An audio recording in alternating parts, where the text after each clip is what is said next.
Crisis যাচ্ছিল। The last month of Sheikh Hasina, অর্থাৎ জুলাই এবং আগস্ট, অর্থাৎ জুলাই মাসের 5 তারিখ থেকে আগস্ট মাসের 5 তারিখ পর্যন্ত এই একটি মাস। তো এই একটি মাসে শেখ হাসিনার জীবনে কি কি ঘটেছিল, এটার উপর নির্ভর করবে আগামীতে তিনি ফেরত আসতে পারবেন কি পারবেন না, বা রাজনীতিতে আওয়ামী লীগ টিকবে কি টিকবে না। তো এই জিনিসটা মূল্যায়ন করার আগে আপনাকে ট্র্যাজেডি কিং হিসেবে পরিচিত, আর সেটি হলো নবাব সিরাজউদ্দৌলা। তার যে শেষ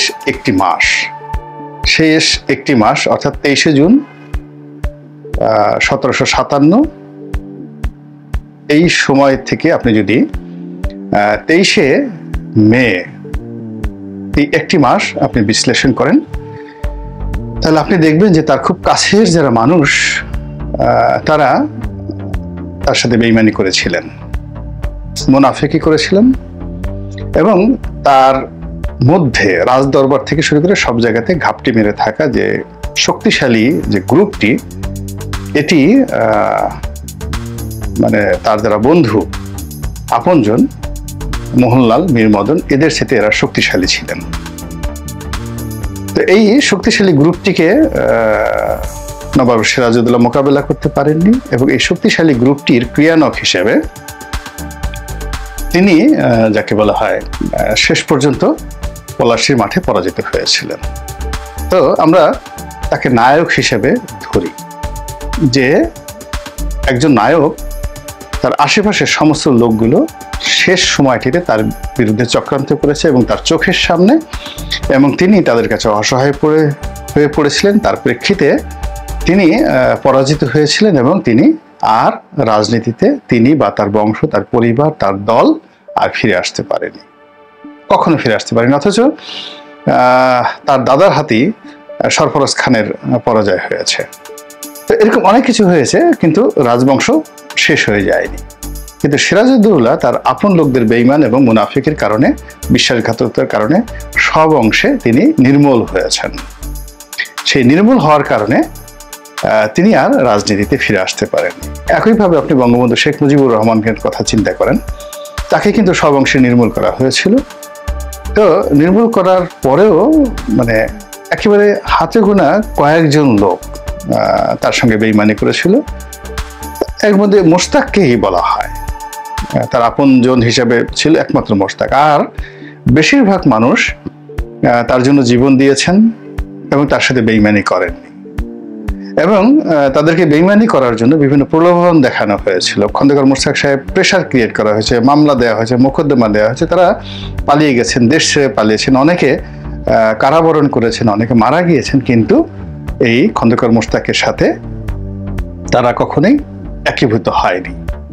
ফলে কি হলো, আওয়ামী লীগ রিভাইভ করেছে, জহুরা তাজউদ্দিন নেতৃত্ব হাতে নিয়েছেন, আওয়ামী লীগ রিভাইভ করেছে। এই গেল বাংলাদেশের ইতিহাস এবং নবাব সিরাজউদ্দৌলার ইতিহাস। এর আগের কথা বলি, সেটা হলো ইতিহাসের আর একজন খলনায়ক আছেন, খুবই নামকরা খলনায়ক। তার নাম হলো সম্রাট ক্লডিয়াস নিরো। রোম যখন পড়ছিল, নিরো তখন বাঁশি বাজাচ্ছিল।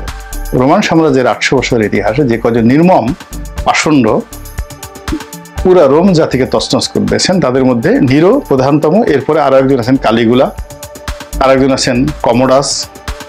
তো এই কমোডাসের কাহিনী নিয়েই কিন্তু গ্ল্যাডিয়েটর তৈরি হয়েছে, সেই বিখ্যাত সিনেমা গ্ল্যাডিয়েটর। তো যাই হোক, এখন এই যে নিরোর যে পতনটি, অন্য সবার পতনের চাইতে নিরোর পতনটি আপনাদেরকে বলি। নিরোর মায়ের সঙ্গে তার এমন দ্বন্দ্ব সংঘাত শুরু হলো সিংহাসন নিয়ে। তার মা কয়েকবার চেষ্টা করেছে নিরোকে মেরে ফেলার জন্য, আর নিরো চেষ্টা করেছে তার মাকে মেরে ফেলার জন্য, এবং একাধিকবার চেষ্টা করার পর সে সফল হয় এবং সে তার নিজের মাকে মেরে ফেলে। এবং তার যখন ক্ষমতা চলে যাবে, তার নিজের আশেপাশের প্রায় সব লোক, প্রায় না সবাই তার বিরুদ্ধে চলে গিয়েছিল। সামনে সামনে জিহুজুর জিহুজুর জিহুজুর। এবং যখন রোমে এই গণবিপ্লব শুরু হলো, এই আজকের বাংলাদেশের মতো এরকম একটা গণবিপ্লব শুরু হলো, তিনি তখন পালাতে চাইলেন। তাকে আশ্রয় দেওয়ার মতো দেশে এবং দেশের বাইরে কোনো লোক ছিল না। তিনি মরতে চাইলেন, অনেক লোককে বললেন যে অনেক টাকা দেব, তোমরা শুধুমাত্র আমার পেটের মধ্যে চাকুটা ঢুকিয়ে দাও। একজন লোককে তিনি পেলেন না মরার জন্য। এবং তিনি যে শ্বেত পাথরের পৃথিবীর সবচেয়ে জাঁকজমকপূর্ণ যে প্রাসাদটি তৈরি করেছিলেন, সেই প্রাসাদে তিনি আসলেন, এসে দেখলেন একজন সিঙ্গেল লোক নাই, একজন দ্বার রক্ষীও নেই। পাগলের মতো রাস্তায় চিৎকার করে মানে তিনি কাঁদলেন, আমি মরতে চাই। There was nobody to help him to be killed. এরপর তিনি প্রাসাদে এসে দেখলেন কিছু নাই। এরপর তিনি নিজের পেটে নিজে ছুরি চালিয়ে মরলেন। প্রায় একই ঘটনা ক্লিওপেট্রার ক্ষেত্রে। ক্লিওপেট্রাকে মারার মতো কোনো লোক ছিল না, তিনি সেই একটা সাপের ঝাঁকি এনে সেই সাপের কামড় খেয়ে তিনি মারা গেলেন। তো সেই দিক থেকে আপনি শেখ হাসিনার যে অন্তিম সময়, সেই অন্তিম সময় যদি আপনি দেখেন, তার আপনজন বলতে তিনি যাদেরকে বুঝিয়েছিলেন, একজনও তাকে ছেড়ে যাননি। ওই যে কুমড়ো পটাশ বলেন, তারপর আরো অন্তত পক্ষে দেখবেন অনেকগুলো যারা গণভবনের শেষ সময় পর্যন্ত তারা ওই হেলিকপ্টারে তাকে উঠিয়ে দিয়ে চোখের পানি কান্নাকাটি করে, একদিকে শেখ হাসিনা হেলিকপ্টারে উঠছে আর অন্যদিকে এই লোকগুলো গণভবন থেকে পালাচ্ছে।